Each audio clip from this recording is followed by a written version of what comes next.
एक बार एक साहूकार गौतम बुद्ध के पास जाता है। वह साहूकार खुद ही अपनी कुछ आदतों की वजह से परेशान हो चुका था। वह बुद्ध के पास जाकर कहता है, हे प्रभु, मेरी एक बहुत बड़ी समस्या है, कृपया उसका समाधान बताएं। बुद्ध बोले, बच्चा, तुम्हारी क्या समस्या है? इस पर साहूकार गौतम बुद्ध को कहता है कि मैं बहुत बड़ा आलसी हूँ। बुद्ध कहते हैं, लेकिन तुम्हें ऐसा क्यों लगता है कि तुम आलसी हो?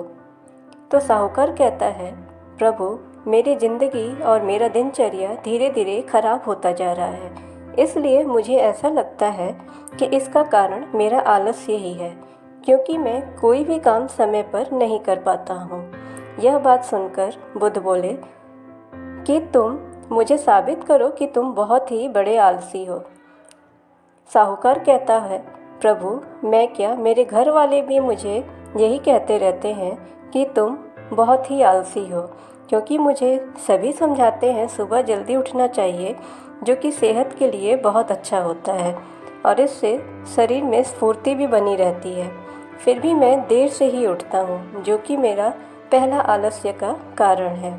फिर उसकी बातें सुनकर गौतम बुद्ध बोले, बच्चा, सबसे पहले तो तुम्हें मैं समझाना चाहूँगा कि आलस्य का कारण क्या होता है। आलस्य के दो कारण होते हैं, एक होता है शारीरिक कारण, दूसरा होता है मानसिक।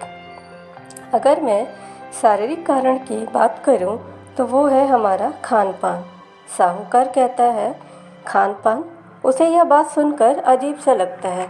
वो कहता है, प्रभु, खान पान से आलस्य का क्या रिश्ता है? बुद्ध बोले, तुम्हारे खान पान पर ही तुम्हारी शारीरिक क्रिया निर्भर रहती है।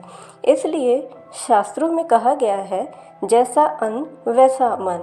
अगर तुम सात्विक भोजन करते हो तो तुम्हारा मन और चित्त हमेशा फुर्तीला रहेगा, और वहीं अगर तुम मांस मदिरा का सेवन करते हो या ज़्यादा वसा युक्त भोजन करते हो तो तुम्हारे शारीरिक स्फूर्ति कम होती जाएगी, तुम्हें हमेशा आलस्य घेरे रहेगा।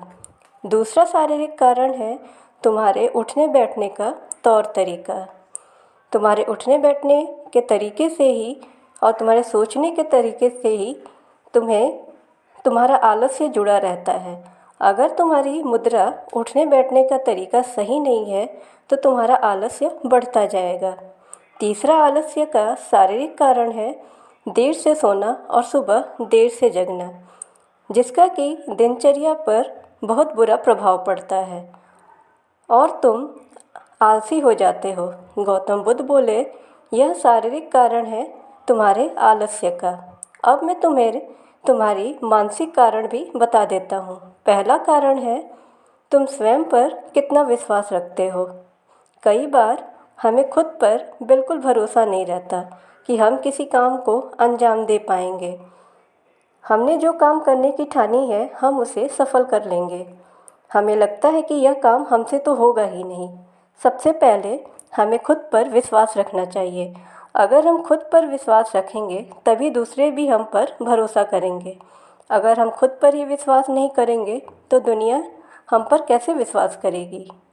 दूसरा मानसिक कारण है छोटी सोच रखना और आलसी लोगों के साथ रहना, क्योंकि हम पर हमारे संगत का ही असर रहता है। बुद्ध साहूकार को समझाते हुए कहते हैं, अगर तुम अपने जीवन में आलस्य का त्याग कर देते हो तो तुम्हारे जीवन से समस्या भी दूर हो जाएगी। और अपने जीवन से आलस्य को ख़त्म करना चाहते हो तो इन बातों पे हमेशा ध्यान देना। इसके लिए तुम्हें अपनी मानसिक और शारीरिक क्रियाओं को सुधारना होगा। दोस्तों, इन शारीरिक और मानसिक आलस्य को हम भी अपने जीवन से दूर कर सकते हैं, बुद्ध द्वारा बताई गई इन बातों का अनुसरण करके, और अपनी ज़िंदगी को एक नई राह भी दे सकते हैं। उम्मीद करती हूँ कि यह वीडियो आपको भी एक नई राह देगी।